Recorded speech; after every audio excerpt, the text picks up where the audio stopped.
Two people can own the same smart TV, open the same YouTube app, and even follow some of the same channels, and still discover the same video weeks apart.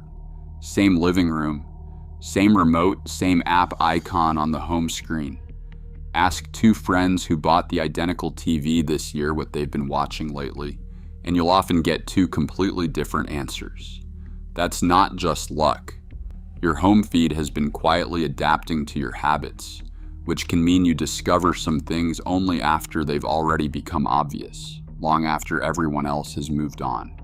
Neither of them did anything wrong. They just weren't looking in the same place. Here's what almost nobody realizes. YouTube actually gives you 4 completely different ways to discover what's new, and home is only one of them. One shows you what a much wider audience is watching right now, far outside your own history. One lets you catch a brand new upload from a channel you already trust. The second, it goes live instead of waiting for home to notice. One quietly decides what your home feed thinks you want, and it can work for you or against you without you ever touching a setting. And one runs on a completely different, faster cycle than everything else in the app. 4 completely different jobs hiding in plain sight inside the same app icon you already open every night. 4 systems, 4 timing problems. Most people only ever use one and never realize the other 3 exist. Start with the one almost nobody opens on purpose because home feels like what's new, but it isn't. It's personalized, built from what you've watched, what you've skipped, and what you've sat through to the end. That's genuinely useful most of the time.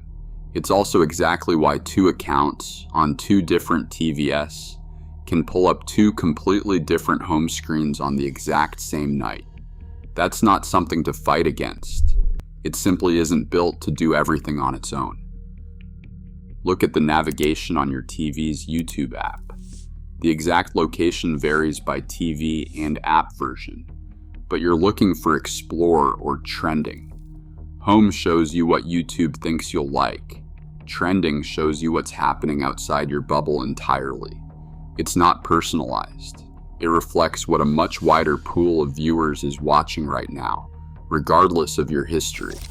Something can be gaining attention broadly without matching your usual interests, which means trending can expose you to topics your home feed might never prioritize.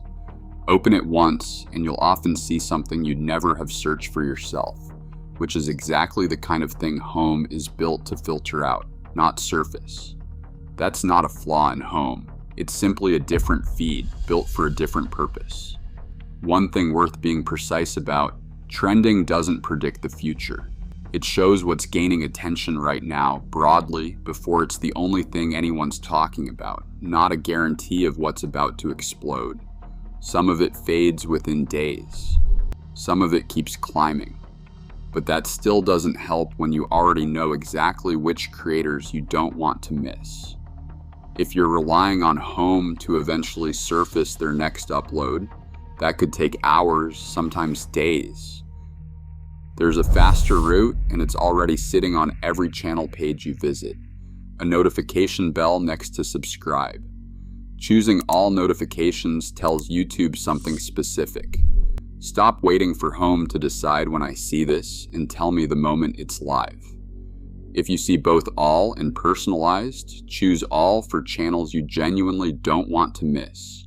It's the closest thing to a direct line between you and a creator you already like. Trending helps you find things you don't know about yet.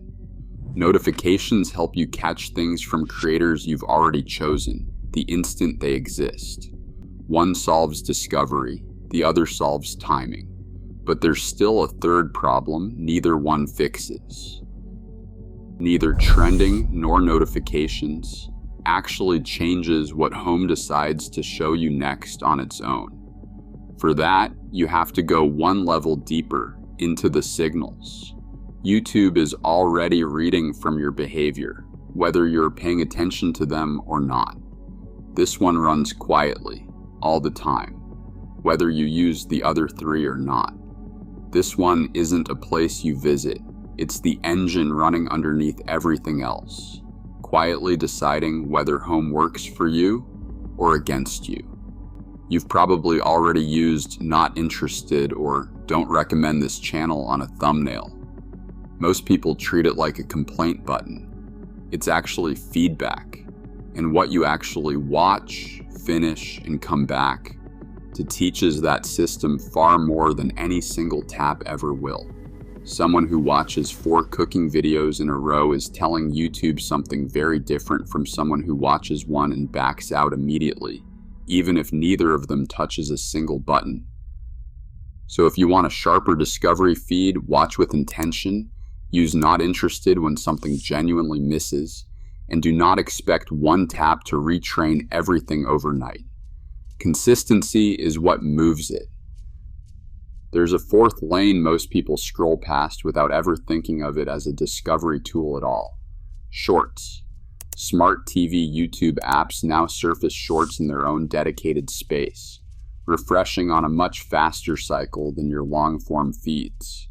That doesn't mean shorts show you the next viral hit before anyone else, and that's not how any of this works. But a smaller creator testing a new topic can show up in that shorts shelf while your long-form home feed hasn't picked up their channel at all yet.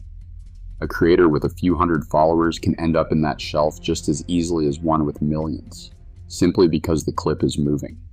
It's a different, faster-moving current running alongside everything else. If you've ever felt like you're always the last to hear about a new gadget, trend, or creator, shorts can give you another way to catch those things earlier. Line them up, and each one answers a different question. Trending. What's gaining attention right now? Notifications. What did a creator I trust just publish? My own behavior. What does YouTube think I want? Shorts. What new creators and topics are moving quickly right now? Home only ever asks itself one of these. You get to ask all four different questions. Home was never built to answer all 4 at once, and it was only ever built to answer one of them, quietly, in the background. The mistake was never picking the wrong feature. It was assuming Home alone could do the job of all 4. That's the real gap between those 2 people with the identical TV. Not luck, just how many of these 4 they happen to be using. Check trending for the wide view. Keep notifications on for the creators you trust. Shape your recommendations intentionally. Use shorts as the fast-moving lane. You are never missing a secret setting. You are just using one route out of 4.